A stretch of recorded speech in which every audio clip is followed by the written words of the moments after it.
Почитувани, причината за денешната пресконференција е донесувањето на вонредна седница на деталниот урбанистички план во Ѓорче Петров, кој се носи на самата граница со општина Карпош, односно до кружниот тек кај Порта Влае. Јас намерно вчера не реагирав, денеска намерно ја закажуваме подоцна ова пресконференција, чекајќи дека тоа ќе го сторат за мене борците за Влае, или иницијативата О2, или независната Невена Георгиевска, или пак Левица, или пак најзасегнатите ВМРО ДПМН и Христијан Мицковски, кој што живее на само 500 метра од овие бетонски зданија кои што ќе се градат како тие што милуваат да ги викаат на оваа бетонизација. Таму ќе се гради една 20-катница, 4 17-катници, 2 14-катници, 6 12-катници, 7 9-катници, 7 7-катници и уште десетина помали згради или со вкупна површина од 240.000 метри квадратни или нови скоро 4.000 станови или во преведено во жители 10.500 жители нови ќе живеат на овој дел. И само сакам сега јавно да го запрашам господинот Христијан Мицковски, дали ова нема да му смета, дали ова нема да влие, како што тој вели, на ружата на ветровите, дали сите овие борци за Влае знаат дека оваа канализација проаѓа низ Карпош и дали воопшто знаат дека со овој урбанистички план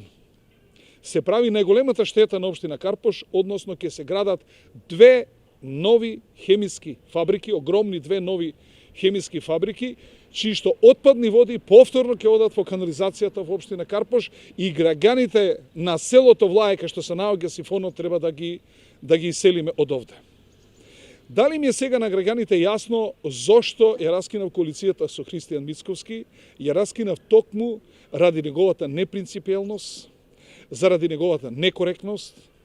затоа што гледате како се однесува таму каде што има интерес и какви инструкции дава на својата партија, дури на водредна седница, да изврша таква огромна бетонизација во непосредна близина на неговото живеалиште. И навистина е чудно како него му смета 9-катница на 200 метри од него, а не му смета 20 катници, 17 катници, 14 катници на 500 метро од неговото живеалиште. И можете да видите како се обидуваат со спинови да ни кажат дека таму ќе имало училиште, па дури и име му дале. Ке се викало Гоце Делчев, колку што го изградивте она училиште во населба Хром.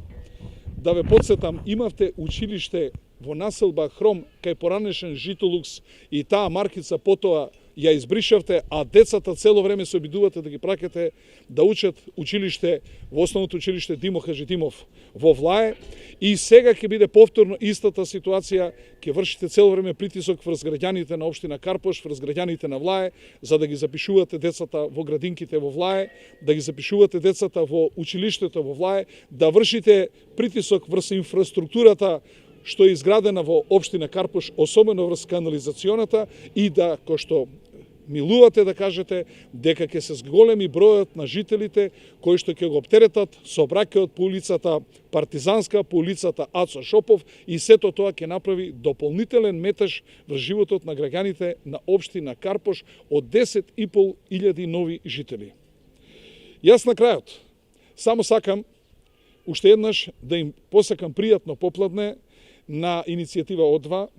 на борците за Влае, на господинот Христијан Мицковски и неговата сопруга, која што делеше флаери на плоштадот Делфина, на независната господја Невена Георгиевска, на која што и треба зеленило, на која што и треба воздух, на која што и сметаат сенките, а исто така и на нашите колеги од Левица, кои што многу ревностни се и очигледно дека сите овие борци за екологија, борци против сенки, борци против загадување, борци против оптеретување на канализационата инфраструктура, борци против оптеретување на сообраќајот, борци против оптеретување на училиштата и градинките постојат само на територија на општина Карпош,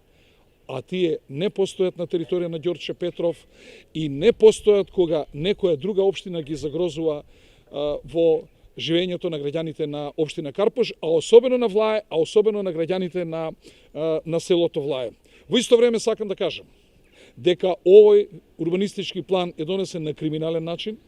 бидејќи истиот го нема одобрено град Скопје.